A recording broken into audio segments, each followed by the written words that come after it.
perhaps seen some information related to developments since late last night, early this morning, which has been put out by the Ministry of Defence. Just in case it has been missed, I will request Col Sofiya Qureshi and Wing Commander Vyomika Singh to just update you and fill you in on the details. Thank you, sir.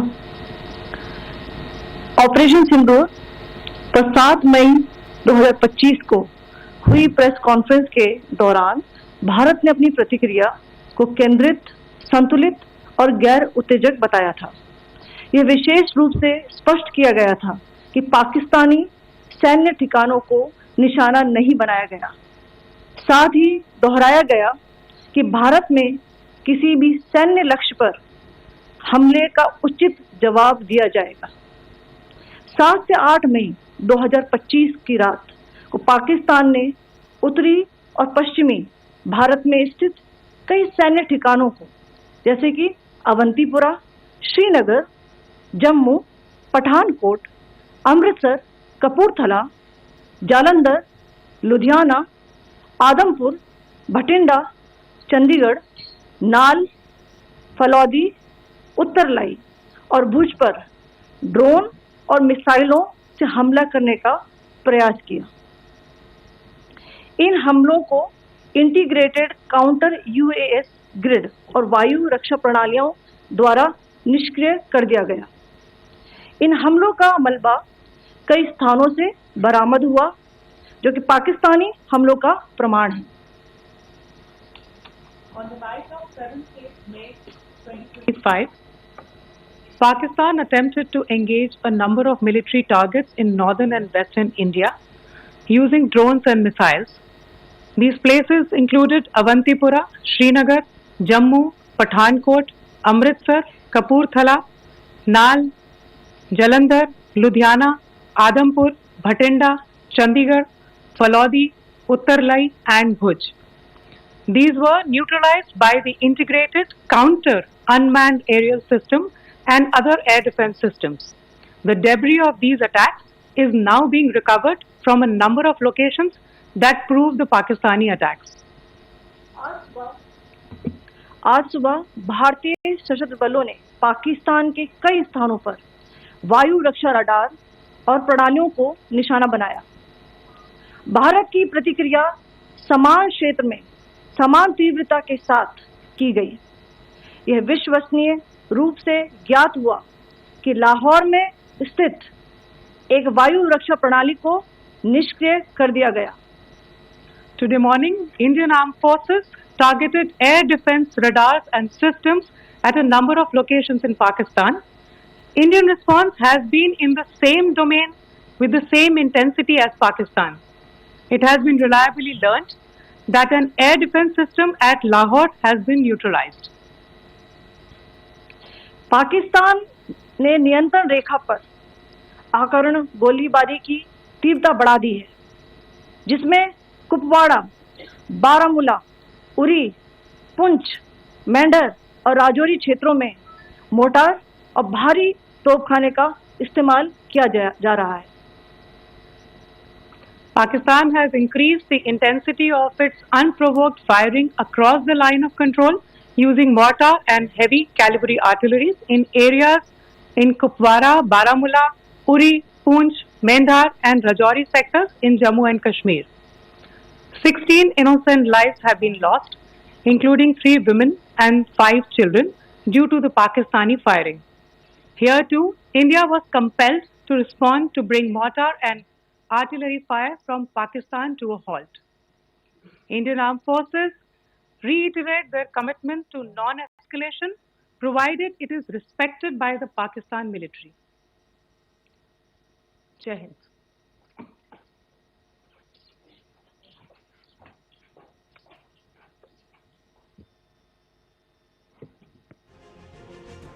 Thank you. Friends, this is, as I said, further to the briefing that was provided yesterday and some of the updates that have been just provided by Col Qureshi and Wing Commander Singh. I thought that we would just put some of the aspects related to the events that started on 22nd April with the barbaric terror attack in Pahalgam into further context, because there is a certain amount of commentary that has happened with regard to the events since then. And more than the commentary, there has been a lot of disinformation that has been directed at us from across the border. So a few things that I would like you to keep in mind.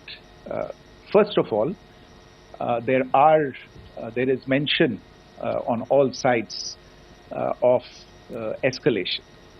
I think the first point that you have to keep in mind is the attack of 22nd April in Pahalgam is the original escalation. ये जो सिलसिला है जो हम देख रहे हैं आज की घटनाओं को लेके, ये 22 अप्रैल के पहलगाम के हमले से शुरू हुआ है. एस्केलेशन वहां पे हुआ है और उस एस्केलेशन का जवाब भारतीय सेना ने, भारतीय फौज ने कल अपने एक्शन से दिया है. Secondly, I want to invite your attention to the involvement of the group calling itself the Resistance Front in these attacks. I pointed this out yesterday that this is a group that is a known front for the well-known Pakistan-based terrorist organization, Lashkar-e-Taiba. The group has been reported earlier. I mentioned to you about the Indian authorities providing information to the UN 1267 Sanctions Monitoring Committee. And in fact, we are going to be meeting with the team again very soon, and we will be providing an update to the information that we have provided earlier. But what is interesting, दिलचस्प बात यह है कि संयुक्त राष्ट्र की सुरक्षा समिति में जब पहलगाम के हमले को लेके एक प्रेस वक्तव्य जारी करने की बात चल रही थी, तो आप सोचिए किस देश ने टीआरएफ का, द रेजिस्टेंस फ्रंट का उसमें मेंशन किया जाना, उसको अपोज किया, पाकिस्तान ने. This was after the fact that the TRF claimed responsibility for this attack not once but twice within a few hours after the incident on the 22nd of April, and then again on the morning of 23rd April. And it is perhaps only after the full gravity of the incident was realized by its masters and handlers across the border that it was managed to back off from this claim. Obviously, that retraction doesn't convince anybody. तीसरी चीज जो मैं आपसे कहना चाह रहा था, और कर्नल कुरैशी और विंग कमांडर सिंह ने कल भी बड़े स्पष्ट शब्दों में और आज भी आपसे ये बात साझा की है. जो भारतीय रिस्पॉन्स है वो नॉन एस्केलेटरी है, प्रिसाइज है, सटीक है, मेजर्ड है और कंसिडर्ड है.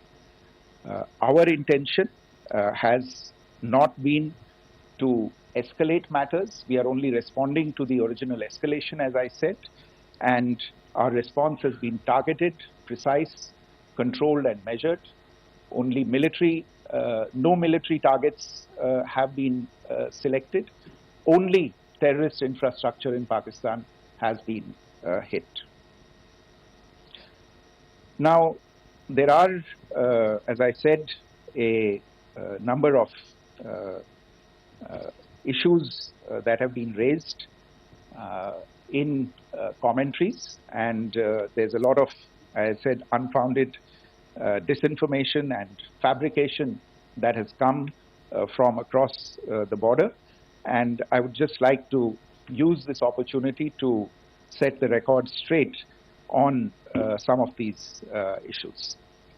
The first of these is Pakistan trying to wash its hands off any and all involvement with terrorism. I think the Pakistani information minister said there are no terrorists in Pakistan. And I think he was challenged on that in the television program that he was appearing on. But even if I partially repeat myself from yesterday, I think Pakistan's reputation as the epicenter of global terrorism is rooted in a number of instances where concrete evidence is available, not just to India, but to governments and authorities and agencies around the world. There are several terrorist attacks around the world where Pakistani fingerprints have been found. I don't need to belabor the point with regard to this audience about where Osama bin Laden was found and who called him a martyr.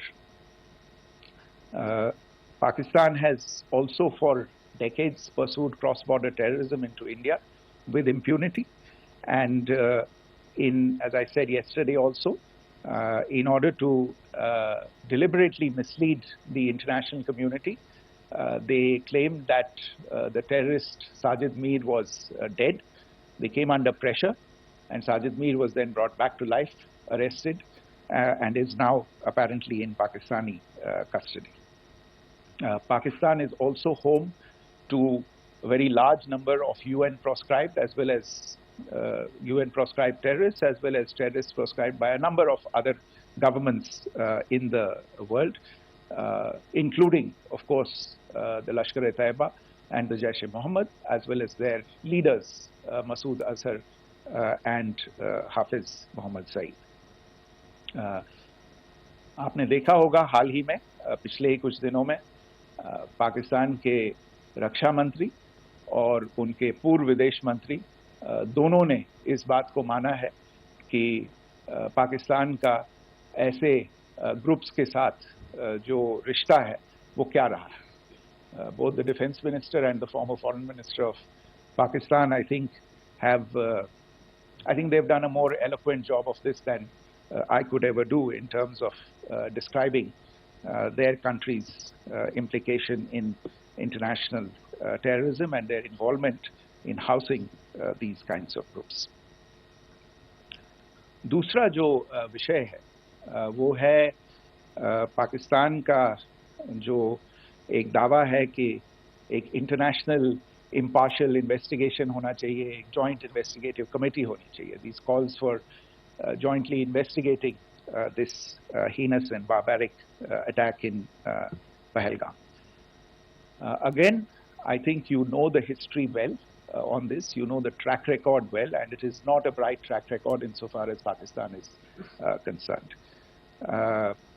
In fact, in the pursuit of justice for the victims of multiple terrorist attacks, whether it be Mumbai in 2008, in Pathankot in 2016, or many others.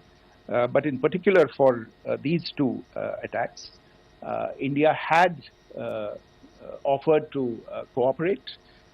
India provided forensic evidence and urged Pakistan to bring the perpetrators of these attacks to justice.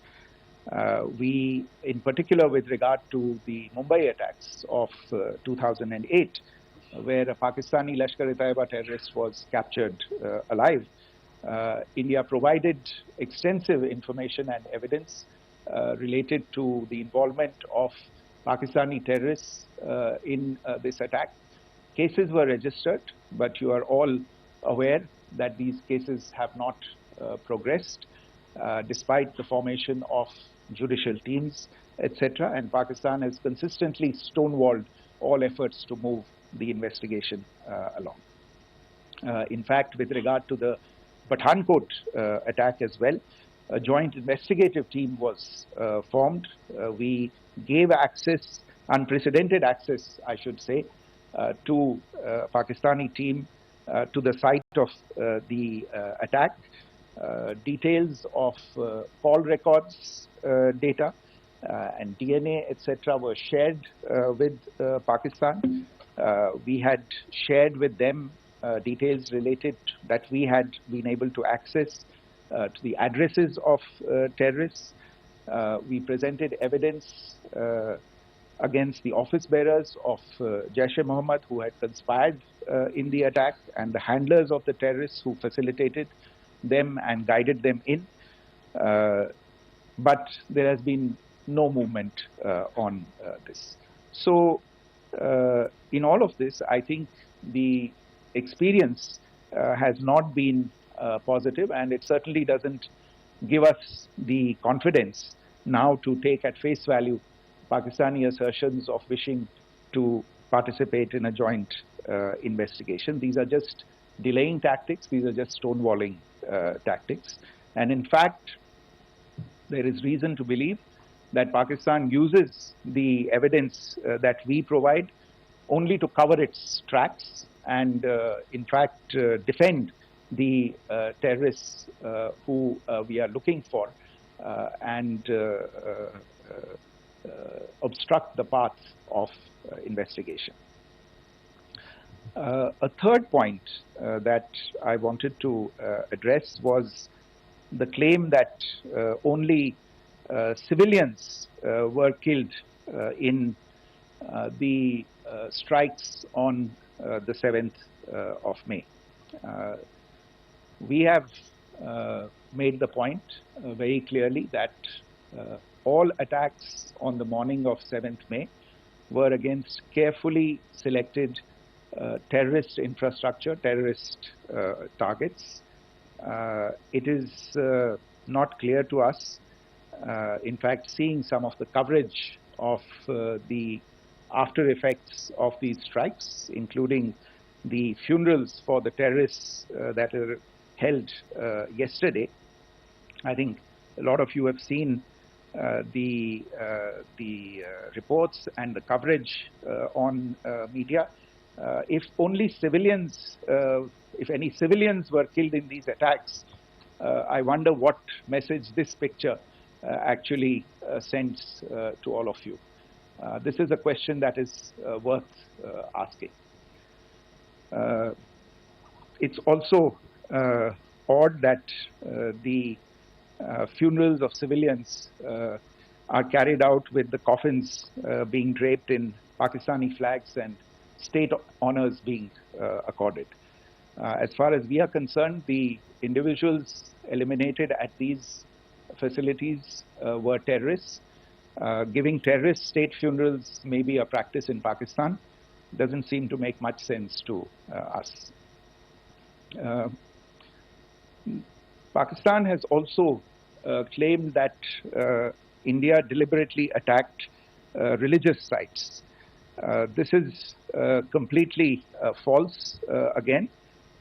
I have made it clear that the targets were terrorist infrastructure, terrorist facilities, and locations connected clearly with incidents of cross-border terrorism into India. And it is in fact Pakistan that is misusing religious sites as a cover to in fact radicalize, direct and indoctrinate and train terrorists. In fact, contrary to what Pakistan is claiming, yesterday Pakistan launched a targeted attack on the Sikh community in the state of Jammu and Kashmir, hitting Gurdwara in Poonch and the homes of Sikh community members, which came under attack. And we know that at least 3 individuals were killed in that particular attack. Pakistan is also making attempts to, in fact, just to add to this point, the retaliatory action that Pakistan has taken, in fact, is impacting civilians. I showed you the picture of the Gurdwara and the Sikh community members who were killed in this. There are other civilians also who've been killed and injured in these attacks. In fact, since yesterday morning, a total of 16 civilians have been killed and 59 others have been injured in the attacks by Pakistan. Not only this, Pakistan is also making attempts as part of its disinformation campaign to paint our action with regard to cross-border terrorism through the communal angle. If that is the issue, then I think I can do no better than to cite or point you in the direction of the Pakistan Army Chief's speech of 16 April 2025. I think that is the last word in communal rhetoric. And in the Pahalgam attack itself, you are aware of the kind of religious profiling that was done there, and perhaps there is a linkage between these two events.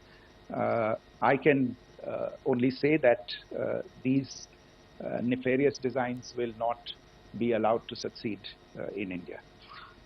And it is to be noted that people from all faiths, all religions, all regions in India have unequivocally, not just in India but around the world, have condemned these attacks.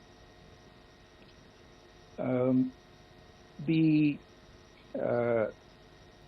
Pakistani claims of now responding to India's strikes of the 7th of May. As I said right at the outset, it is India which is responding.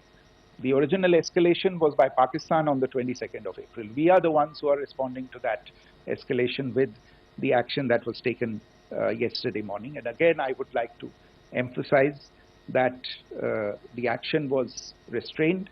It was directed towards non-civilian, non-military targets and confined to terrorist camps. And again, as we have been saying since yesterday, any further action by Pakistan, some of which we are seeing today, is nothing but escalation by Pakistan now, once again, and will be responded to and is being responded to appropriately. One point that I wanted to also address was the allegations to the targeting of a dam, the Neelam Jhelum project in Pakistan-occupied Kashmir. I want to say that this is an absolute and complete fabrication and a blatant lie. India has targeted only and only terrorist infrastructure, and the details of that terrorist infrastructure, together with the locations, were shared with you yesterday by Colonel Qureshi and Wing Commander Singh. I should note that if this kind of a claim is a pretext for targeting Indian infrastructure of a similar nature, Pakistan will be entirely responsible for the consequences that will undoubtedly follow. Finally, I want to address some issues that have been raised related to the Indus Waters Treaty and the disinformation that has been raised in regard to that as well. The fact is that there have been fundamental changes in the circumstances in which the Indus Waters Treaty was concluded, and they call for a reassessment of the obligations under the treaty. Over the last year and a half to 2 years, India has been in communication with the government of Pakistan.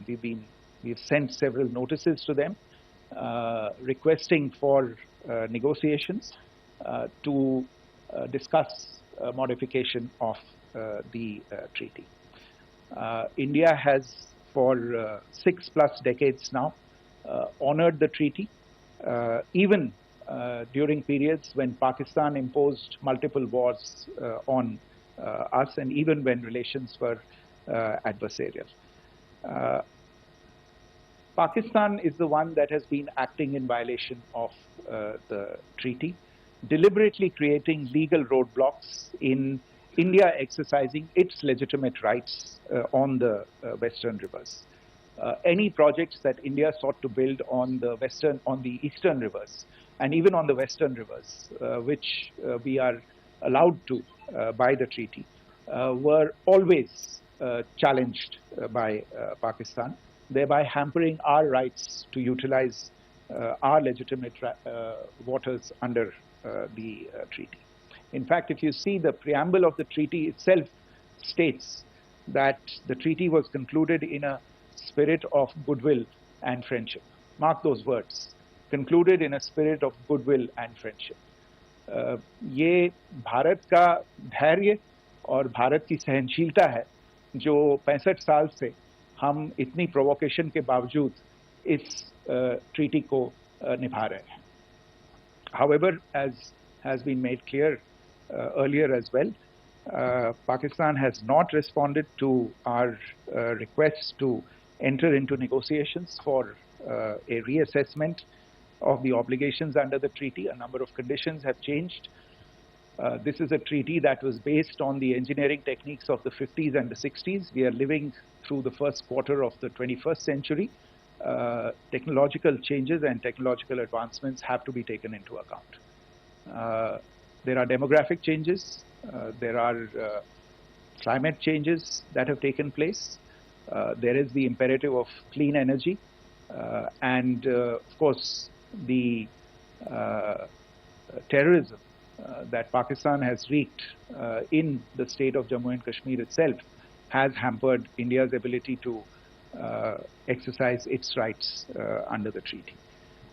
Pakistan's persistent refusal to respond to our requests to enter into government-to-government negotiations on the modification of the treaty is, in a sense, itself a violation of the treaty. And therefore, India has taken the step of putting the treaty in abeyance until Pakistan abjures irrevocably its support for cross-border terrorism. Maybe I'll stop there. I mentioned earlier yesterday as well that this is an evolving situation. I would therefore ask all of you to be considerate and restrained. It will not be possible for us or my colleagues from the armed forces to share operational details at this point in time. Beyond that, if you have any questions, may I have time for only a few, and I'll try to answer those questions. Okay, I give the floor to Rishabh. One Secretary, good evening. This is Rishabh from Times Now. I just wanted to understand, as per the press release that has been released earlier today, it says that we have successfully hit at the air defense of Lahore. Does it give our forces a better chances if in case of further escalation? And are there other air defense places as well at strategic location that were targeted? Rishabh, you are violating the first rule that I set out at the end of my remarks. The press release that has been issued by the Ministry of Defense today speaks for itself. It is related to operational matters. It's been released by the Ministry of Defense. As more information becomes available, it will be released at the appropriate time. Once again, please don't go into operational details at this point in time, because this is a constantly evolving situation. Yeah, go ahead. Foreign Secretary Smita Sharma, just wanted to ask, the Pakistani Minister Ishaq Dar in an interview has claimed that the national security advisors of India and Pakistan have spoken to each other. If you could confirm or deny, and is complete severance of diplomatic ties with Pakistan also on the table? I have no information with regard to contacts between the two national security advisors. insofar as diplomatic relations are concerned, you've seen the steps that were announced in response to the following the meeting of the Cabinet Committee on Security on the 23rd of April. There are no further steps that are under consideration at this moment in time. Yeah, go ahead. Foreign secretary, मेरा नाम मनीष है, मैं TV9 Bharatvarsh से हूं और आपने खुद ही बताया कि कितना मिस इन्फॉर्मेशन क्रॉस बॉर्डर से आ रहा है, बल्कि ऐसा लग रहा है जैसे पाकिस्तान के प्राइम मिनिस्टर और डिफेंस मिनिस्टर तक भी प्रोपेगेंडा करने में मिस इन्फॉर्मेशन में आ गए हैं। वो कई बार तो ये तक दावा करते हैं कि हम 3 राफेल हमने गिरा दिया, इतने हमने मिग गिरा दिए, और जब उनसे पूछा जाता है तो वो कहते हैं कि सोशल मीडिया में हमने ये सब चीज़ें देखी थी। तो अगर आधिकारिक तौर पर अगर आप कुछ कह सकें इस पर, ताकि उन्हें भी समझ में आए कि इस तरह के प्रोपेगेंडा नहीं चलने वाला है। देखिए, जब सही समय होगा तो आधिकारिक तौर पे इसके बारे में सूचना दी जाएगी, लेकिन जो आपका प्रश्न है कि प्रधानमंत्री और उप प्रधानमंत्री और विदेश मंत्री, उनके रक्षा मंत्री इस तरह की बातें कर रहे हैं, तो इसमें अचरज की कोई बात नहीं है।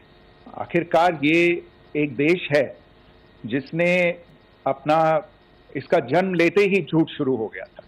1947 में जब पाकिस्तानी फौज ने जम्मू कश्मीर पे दावा बोला, तो उन्होंने किसी ऐसे वैसे व्यक्ति से नहीं, संयुक्त राष्ट्र से झूठ बोला कि हमारा कोई लेना देना नहीं है इससे, ये लोग जो गए हैं वो तो कबायली हैं। वो तो जब हमारी फौज वहां पे पहुंची और UN के लोग, संयुक्त राष्ट्र के लोग खुद वहां पे पहुंचे, उन्होंने देखा कि वहां तो पाकिस्तानी फौज घुसपैठ करके आ गई है, उसके बाद पाकिस्तान को मुंह की देखनी पड़ी और उनको मानना पड़ा कि हाँ, उनकी फौज वहां पे कुछ समय से पड़ी हुई है। तो ये जो यात्रा है एक तरह से 75 साल पहले शुरू हो चुकी है। तो I am not surprise that this kind of disinformation is being indulged in. Yeah, Siddhant. So Siddhant from Beyond. Sir, we have seen a lot of negative comments coming from the Pakistani military of escalation. If tomorrow there is an escalation, there are strikes, we know one attempt has been thwarted, what will be the Indian response to those attempts of creating more escalation? Because it is looking like it's going towards more escalation. And my second question is, are any other world powers, essentially the P5 countries, the West Asian countries, reaching out to de-escalate the current situation? Look, on escalation, we've already made our stance clear. I mean, there are 2 basic points. First of all, it is Pakistan that escalated on the 22nd of April. We are only responding to that escalation. And then what we have said yesterday and what my colleagues have said today, that now if there is an attempt at further escalation by Pakistan, it will be responded to in an appropriate domain. And therefore, the choice is entirely that of Pakistan to make.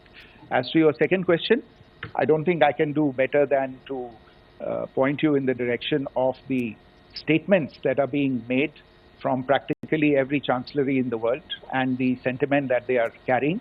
That sentiment essentially and for the major portion is support for the government of India in the context of the condemnation of the terrorist attack in Pahalgam on the 22nd of April.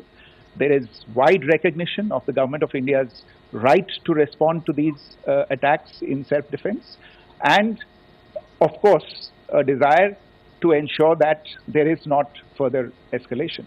I think these statements speak for themselves. Yeah. There. Sir, this is Mausami from India Today. Now, in the all-party meeting, we have learned that the defense minister has said that, in the operation Sindoor, almost 100 terrorists were killed. Would we have any details about what is the number like, and also about if there were any big faces, masterminds, terrorist masterminds who were in fact killed? There is also a report that Masood Azhar's family's 10 members have been killed, and Rauf Asghar, who was actually the mastermind of Pulwama, he's also been badly, severely injured. I don't have information at this point in time to share with you on these issues. But as I said, I think, there is so much information out there on television, in the news media, in social media, that it sometimes looks like a long time has passed since this. Please understand that slightly over 36 hours only have passed since this operation was undertaken. Let us have some patience. Information will come out and will be shared in due time. Shruti. Thank you, Foreign Secretary. Shruti Ranjan from Bloomberg. Sir, could you give us any understanding whether India has moved the IMF or the World Bank to kind of, sensitize them about the the bailout that Pakistan has, and the kind of stuff that the Pakistan government is doing? Look, we have an executive director at the IMF.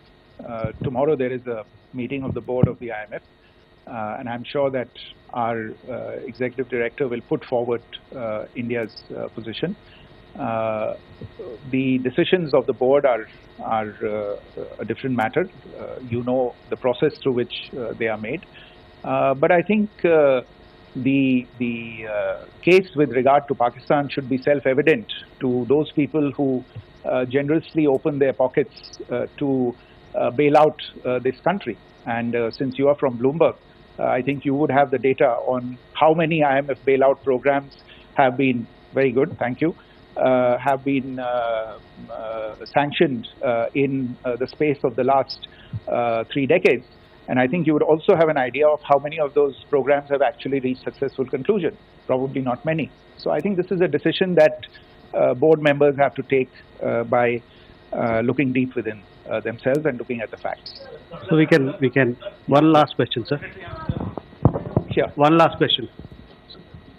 Foreign Secretary, I'm Siddhant from CNN News 18. I would like to know, since it's an opportunity to speak to you, I would like to know the response coming from United States since last 3 weeks.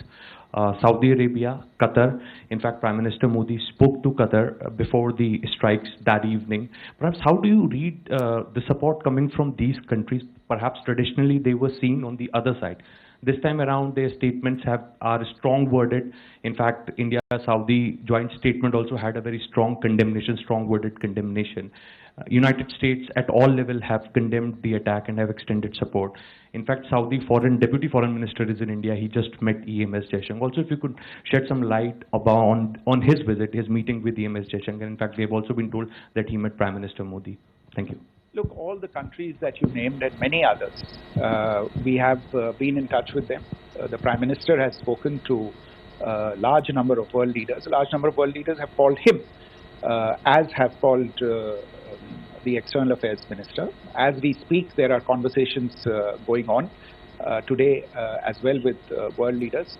And your assessment or conclusion of the general tenor of these messages is very much on point. And I think this is a recognition of the fact, firstly, of the barbaric nature, the unprecedented nature and character and features of the attack in Pahalgam, and a recognition of India's right to respond to this.